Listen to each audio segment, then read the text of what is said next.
To say that November has been a rough homeschool month is a complete understatement. I can't even get into everything that has been going on in our family in the last month, but I can tell you that all of our typical homeschool plans flew out the window pretty early on and were never regained again. Just kidding. I'm sure we'll get back on track eventually, but it's been a little bumpy. And today I want to share the 5 resources that have helped us keep any sense of stability and have helped us continue some of the learning, at least, in the midst of some really difficult times. So let's get started. Hi, my name is Katie and welcome to Life in the Mundane. I am a second generation homeschool mom of 6 beautiful kiddos, and on this channel we talk all things resources.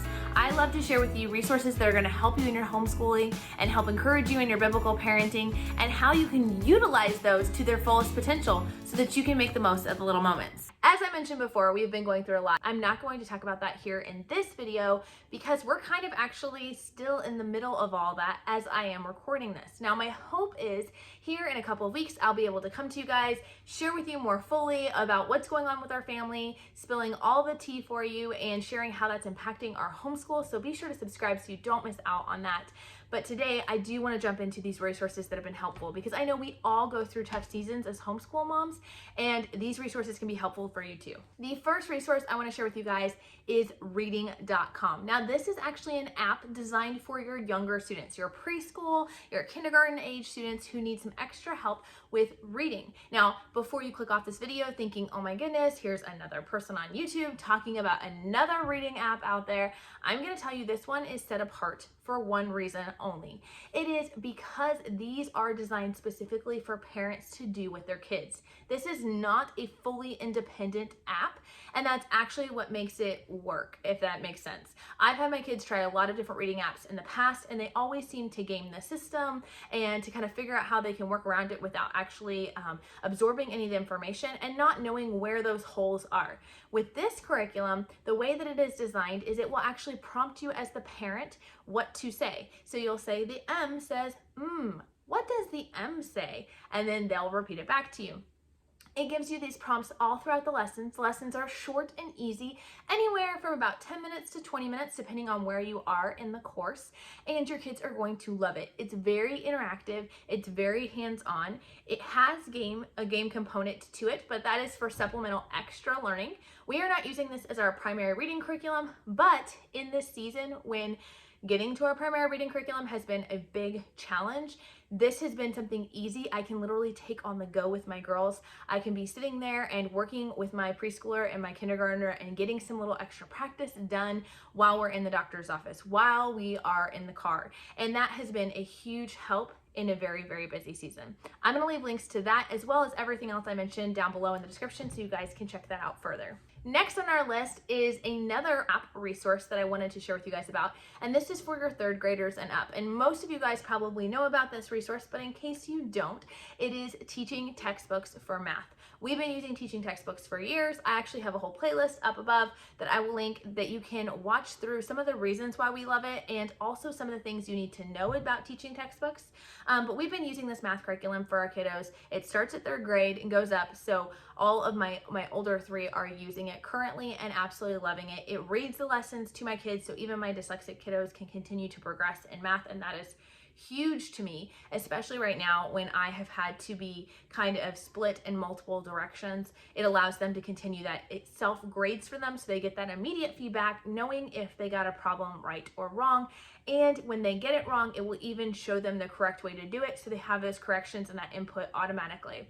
This has been such a huge lifesaver, and honestly, math would not be getting done if it was not for this curriculum right now. Next up is going to be a little bit of an odd recommendation, probably, but we in this sort of crazy season have been seeking to find time to find movement.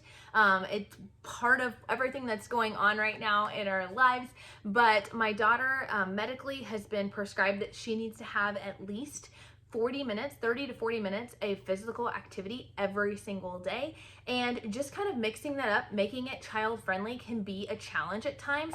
And we were sent this game by a friend, and it's called Movesies. Now, I'm going to tell you about the game, but I'm also going to tell you about how you could really design this yourself if you wanted to. But the way this works is it comes with a set of cards, and they all have different activities on them and different pictures. Things like lunges, things like squats, things like bending down, things like jumping up and down. They've got all sorts of different activities, wall sits, that's real painful, and touching toes and things. And then it comes with a dice that has many different sides. It goes all the way up to, I believe, 20. And so the way it works is your child is going to roll the dice, and then it's going to say 14, and then you're going to do 14 sitting toe touches. Okay, and then we're going to roll it again. And so I let each child roll through twice. So that means we're doing a total of 12 different exercises, and we're going to reach up for 8 seconds or however long the dice says. Now, that being said, while this was a really fun and engaging way to get some movement in and to get that workout time in an age appropriate way, you could definitely make this yourself. You could write down on note cards exercises that you want your kids to do, or you could even go on Canva and print out ones with illustrations and then use any dice that you have in your home. So definitely something maybe worth kind of incorporating into your homeschool if you're looking for a PE type activity. The fourth resource that's been very helpful is another independent resource, and that has been the Phonetic Zoo. Now, the Phonetic Zoo is done by IEW, and we have really been loving it. It has an auditory component to it. So my kiddos have auditory tracks on their MP3 players. They just listen to their spelling list being read to them, and then they copy the words. Then there's a second track, which will give them corrections. They'll rewrite any words they got wrong, and then they will continue to take those same spelling tests every single day until they get it right 3 days in a row. Once they get it right 3 days in a row, they have the right to move on to the next set of lessons. They have fun little jingle cards that will help your kids remember the spelling rules that are being introduced in that list. And this has been something they've been able to do pretty independently. They at times need a little bit of help, but they're able to test every single day without me having to be right there. Now, I do monitor, I do keep an eye on things. With any of these things, I am not completely hands off, because that's just opening up the door for the temptation for kiddos to slack off or to potentially cheat. So there is still hands-on involvement in some ways, but it's not me leading all of the learning. The fifth and final one that I wanted to share about this time around is WorldWatch.News. Now, you guys have heard me talk about this before, but I cannot emphasize how much I really think it is needed in our homeschools or in their homes in period. And this is a Christian-based news resource that your children can watch every single day. It is a subscription. They have a monthly option and they have a yearly option. And with this, you get to have 5 days a week. We'll get video newscasts on their website or through their app.